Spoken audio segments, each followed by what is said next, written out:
Now, when you understand who you are, most people are strangers to their own self. Okay? And you can live with a person for years and still be a stranger to that person. Right? And most people don't even know they really don't even know their own self. So when you align your skill set, you say, this is what I'm really good at, with how you go out and generate revenue, right? If you're an influencer, you need to be talking to people. You need to be in front of people. You need to be selling people. You need to be building relationships with people. Your best strategy should be how you spend your time. Okay? Like my best strategy is always to be in front of people. You don't want to just put me on the phone and say, you need to be calling people all day long. You need to be texting people all day long. No, the best strategy is to get me in front of people. Free, paid, don't matter.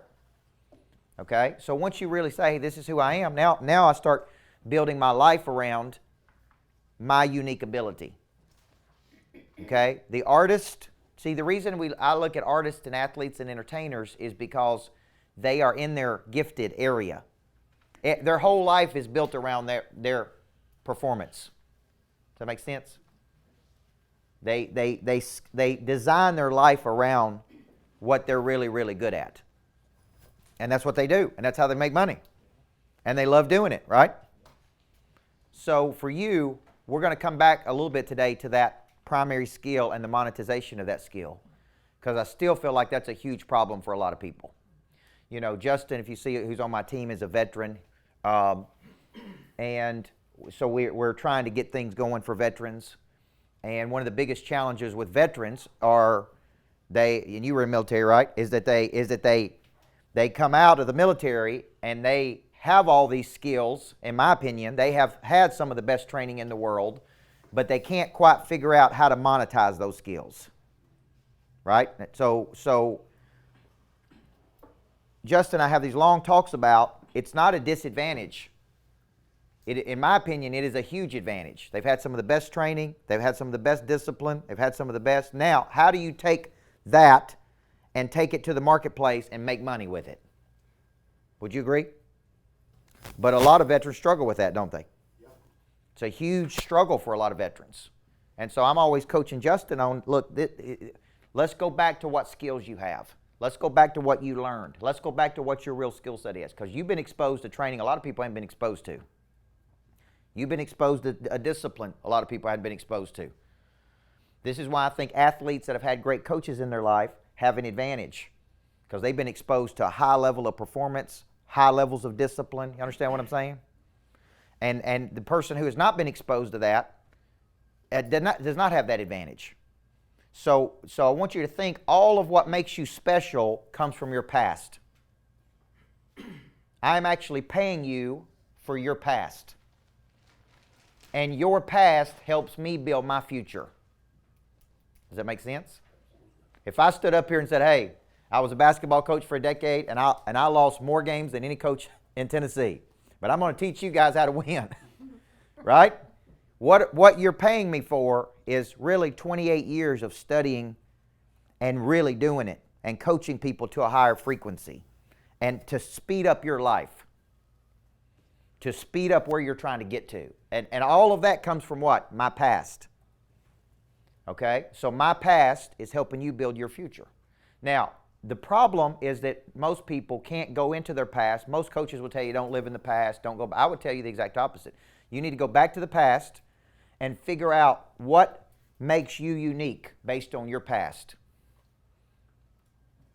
Breakdowns, struggles, failures, right? All of that is raw material. And I go back and like me having a single mom, that wasn't a disadvantage to me. That was actually a huge advantage to me. Because what she taught me about toughness and grit, you understand what I'm saying? Mm-hmm. Like most people say, well, I was a disadvantage, man. I didn't have both parents. It's actually was a huge advantage. Well, like I told you yesterday, me and my dad, and by the way, me and my dad do not have a bad relationship now with each other. It's hard to go back and make up for 20 or 30 years. You understand what I'm saying? We don't have that kind of relationship most dads have with their kids. But I'm not mad at him, right? And part of what I didn't tell you yesterday is really when I forgave my father, was I went to a Wayne Dyer event where I sat in a movie theater, and Wayne Dyer did a night where it was simulcast around the world, right? And it was simulcast around the world. And I sat up there at the movie theater by myself and watched Wayne Dyer, and he talked about he didn't know his dad had even died. He had such a bad relationship with him. He went on with his life, and then he was in a city speaking, and as a coincidence, or not a coincidence, he found out that his dad was buried in that city. And he went to the graveyard, and he said, man, I just stood over that, right, tombstone, and man, I wanted to just be so mad at him, but it was at that moment that I just forgave him for everything. And hearing that night, it was like it released something in me, and I just like, man, I forgive my dad, man, for being a bad dad, for not being there, for not showing up, for not coming to my baseball game, right? Does that make sense? That night, hearing Wayne Dyer talk about his father, he forgave him after he was dead. Does that make sense? And for me, it unlocked something in me that night. It's like, man, I'm moving on, Dad. And so I'm not mad about it. I'm actually thankful for it. So when you think about where your advantage comes from, if you said to me, what's the biggest problem, Coach, you see every day? It's people that are very talented that have no idea how to make money with their talent. And they just struggle. It's this constant struggle, right? It's this constant, like, I know I have something.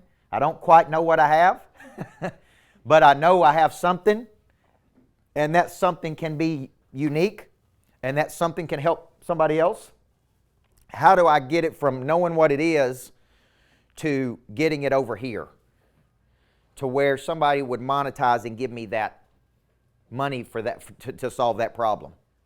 And that is really the struggle, and that's why I constantly talk about the monetization of a talent, right? Is that is part of the problem. How many people in this room think that is part of their problem? And it may be that you are monetizing, but you are not monetizing at the highest level. And somebody else is monetizing at a very high level. Okay? So for you to kind of walk away, part of flipping the switch, in my opinion, and activating your prey drive is this huge discovery that, man, this is what I'm supposed to be doing.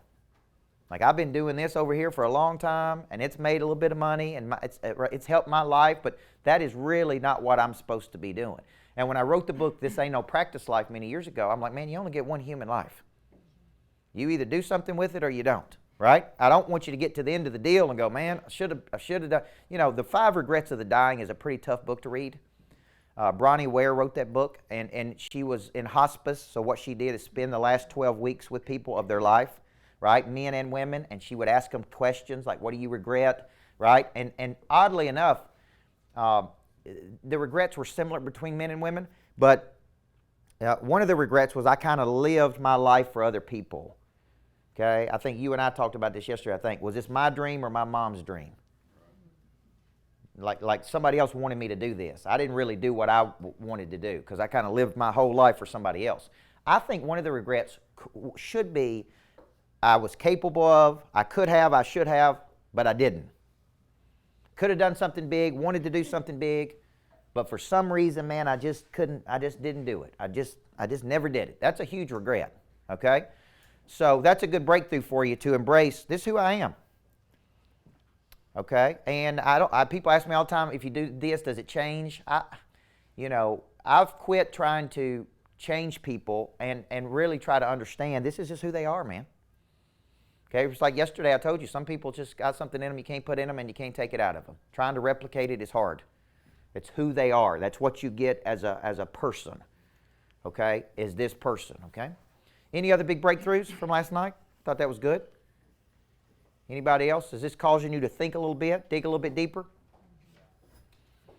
Be nice if we did this earlier in life, wouldn't it? Right? If we really found our voice early in life. Like I said, I don't know if I was just lucky to find mine when I was young. I don't know. I guess I just stumbled into it by being asked to be a coach and knowing this is what I'm supposed to do and loving it. And I don't know. I'm just lucky, man. Just lucky. Now, part of being great at something, though, is what I call this long obedience in the same direction. And that's actually a book title by Eugene Peterson. But it's like once I know my lane, I have these long cycles of work in this lane where I really master. I'm big into mastery. And very few people are interested in mastery today. Most people are interested in dabbling. Mastery is I work under a master for X number of years, and I study. For me, that was Covey. I studied under Covey for 7 years. Everything he wrote, everything he said, every interview he did, through emotional identification. He didn't coach me personally. Okay? You know, I have a belief that it is the learner's responsibility to extract the value from the teacher.